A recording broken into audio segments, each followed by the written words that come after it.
रेणु की शादी हुई है, 5 साल हो गए थे। उसके पति थोड़ा कम बोलते थे पर बड़े सुशील और संस्कारी थे।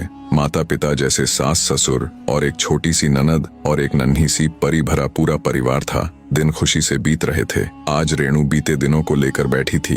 कैसे उसके पिताजी ने बिना मांगे 30 लाख रुपए अपने दामाद के नाम कर दिए जिससे उसकी बेटी खुश रहे। कैसे उसके माता पिता ने बड़ी धूमधाम से उसकी शादी की। बहुत ही आनंदमय तरीके से रेणु का विवाह हुआ था। खैर बात ये नहीं थी। बात तो ये थी कि रेणु के बड़े भाई ने अपने माता पिता को घर से निकाल दिया था क्योंकि पैसे तो उनके पास बचे नहीं थे। जितने थे उन्होंने रेणु की शादी में लगा दिए थे। फिर भला बच्चे माँ बाप को क्यों रखने लगे। रेणु के माता पिता एक मंदिर में रुके थे। रेणु आज उनसे मिल के आई थी और बड़ी उदास रहने लगी थी। आखिर लड़की थी, अपने माता पिता के लिए कैसे दुख नहीं होता। कितने नाजों से पाला था। उसके पिताजी ने बिल्कुल अपनी गुड़िया बनाकर रखा था। आज वही माता पिता मंदिर के किसी कोने में भूखे प्यासे पड़े थे। रेणु अपने पति से बात करना चाहती थी कि वो अपने माता पिता को घर ले आए, पर वहां हिम्मत नहीं कर पा रही थी क्योंकि उनके पति कम बोलते थे, अधिकतर चुप रहते थे। जैसे तैसे रात हुई और रेणु के पति व पूरा परिवार खाने के टेबल पर बैठा था। रेणु की आंखें सहमी थीं।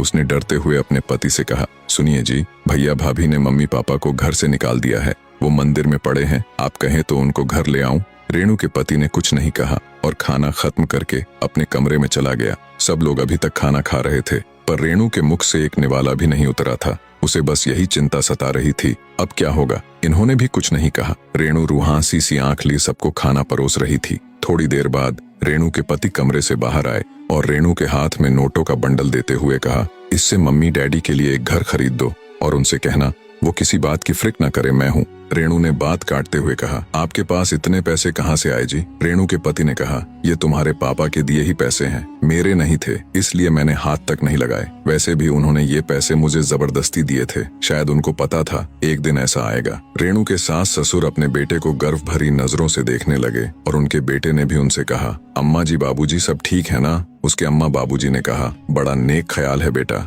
हम तुम्हें बचपन से जानते हैं। तुझे पता है अगर बहू अपने माता पिता को घर ले आई तो उनके माता पिता शर्म से सर नहीं उठा पाएंगे कि बेटी के घर में रह रहे और जी नहीं पाएंगे। इसलिए तुमने अलग घर दिलाने का फैसला किया है। और रही बात इस दहेज के पैसे की, तो हमें कभी इसकी जरूरत नहीं पड़ी क्योंकि तुमने कभी हमें किसी चीज की कमी होने नहीं दी। खुश रहो बेटा कहकर रेणु और उसके पति को छोड़ सब सोने चले गए। रेणु के पति ने फिर कहा, अगर और तुम्हें पैसों की जरूरत हो तो मुझे बताना और अपने माता पिता को बिल्कुल मत बताना। घर खरीदने को पैसे कहाँ से आए, कुछ भी बहाना कर देना, वरना वो अपने को दिल ही दिल में कोसते रहेंगे। चलो अच्छा, अब मैं सोने जा रहा, मुझे सुबह दफ्तर जाना है। रेणु का पति कमरे में चला गया और रेणु खुद को कोसने लगी। मन ही मन न जाने उसने क्या क्या सोच लिया था। मेरे पति ने दहेज के पैसे लिए हैं, क्या वो मदद नहीं करेंगे। करना ही पड़ेगा, वरना मैं भी उनके माँ बाप की सेवा नहीं करूंगी। रेणु सब समझ चुकी थी कि उसके पति कम बोलते हैं पर उससे कहीं ज्यादा समझते हैं। रेणु उठी और अपने पति के पास गई माफी मांगने। उसने अपने पति से सब बता दिया। उसके पति ने कहा, कोई बात नहीं होता है, तुम्हारे जगह मैं भी होता तो यही सोचता। रेणु की खुशी का कोई ठिकाना नहीं था। एक तरफ उसके माँ बाप की परेशानी दूर, दूसरी तरफ उसके पति ने माफ कर दिया। रेणु ने खुश और शर्माते हुए अपने पति से कहा, मैं आपको गले लगा लूं। उसके पति ने अट्टहास करते हुए कहा, मुझे अपने कपड़े गंदे नहीं करने। और दोनों हंसने लगे